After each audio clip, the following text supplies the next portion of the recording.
This is the AncestralFindings.com podcast, number 15. At some point in your genealogical journey, you will probably want to join a lineage society. In this episode, we will discuss why lineage societies are great to join and how to join them.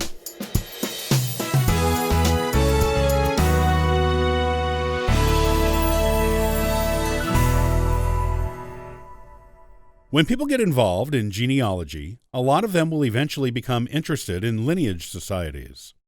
What are lineage societies? They are clubs, groups, and organizations that you are allowed to join, or not, based on your ancestry.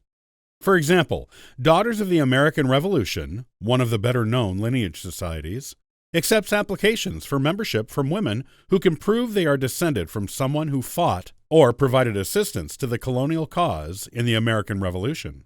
The General Society of Mayflower Descendants is open to anyone who can prove they are the direct descendant of someone who traveled to America on the Mayflower. There are lineage societies for all kinds of things, such as societies for people who are descended from Civil War soldiers, War of 1812 soldiers, colonial immigrants, people involved in the Salem witch trials, people who were among the first colonists of Jamestown, and societies for people with royal ancestry. The list of potential lineage societies you could join is very long indeed. Why would you want to join a lineage society? Most people who join lineage societies do so for the prestige of being able to prove their pedigree. A lot of research goes into lineage society applications, so you know when you are accepted into one, you really are descended from a prestigious, prominent, or famous person. It gives you bragging rights on your family tree, and that's a very enticing thing for a lot of genealogists. Many of them even get other family members to join lineage societies based off of their own applications. It's not just prestige that gets people to become interested in joining lineage societies, however. Some societies have genealogical libraries that are only open to members, or only open for free to members.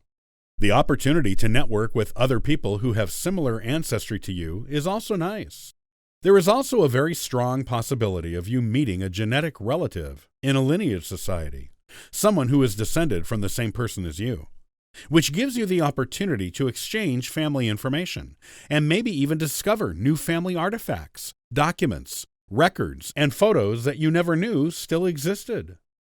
Other reasons for joining a lineage society include bringing awareness to the particular group or time in history that the society celebrates, participating in the society's charitable endeavors — some engage in charity and public service, while some do not — getting that coveted membership certificate for your wall, being able to contribute your own genealogy research to the society, the thrill of accomplishment when you are accepted as a member, and the opportunity to get out and socialize with people of similar interests to yours at meetings.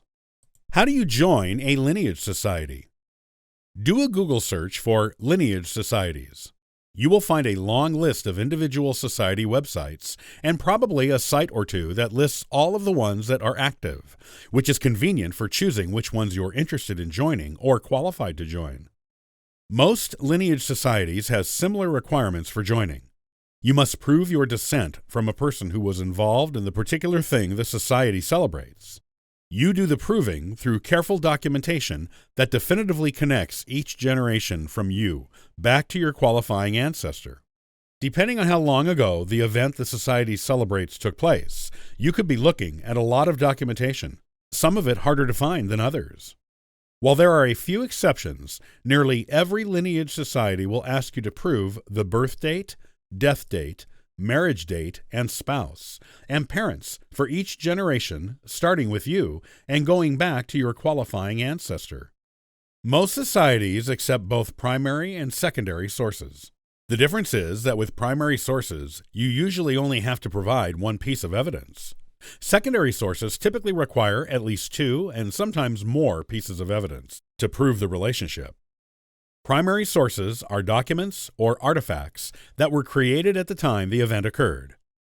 Examples of primary sources include birth, death, and marriage certificates, headstones, newspaper obituaries, birth or marriage announcements, wills to prove parent-child or spousal relationships, baptismal records, family Bible records, census records, court records, such as probate records. Secondary sources were created after the event in question. Examples include family history books, county history books, oral interviews, compilations of records or indexes, old letters. The good news is that once you get back far enough with your research to join a lineage society, you will likely run into someone who has already joined the society using your ancestor. Most lineage societies maintain records of applications that new applicants can use. If you find an old application that was approved decades ago from someone who joined using your ancestor, you can use their research to complete your application. All you have to do is connect your family line through appropriate documentation to the generation on their application, where you both begin to share ancestors. After that, you just submit the previously done research of the accepted applicant to complete your own application. It is very rewarding to join a lineage society.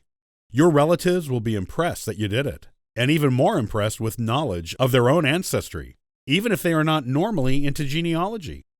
The pride of accomplishment when you've proven your ancestry and the certainty of your line are also terrific reasons for joining as many lineage societies as you can. It took me nearly a year to complete the application for my first lineage society, but it was definitely worth it when I got that membership certificate. Now, I'm a member of 2 lineage societies and will probably join more. You should too. You'll be really glad that you did. It's an amazing genealogical journey to take, with many definite rewards at the end of it. Try it and see.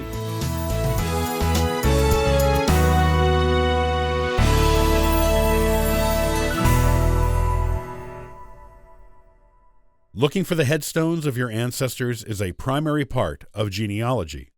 What do you do if you can't find one? In the next AncestralFindings.com podcast, I'll share some answers to this mystery. Have a wonderful week, and be sure to stop by AncestralFindings.com for this week's free genealogy lookups.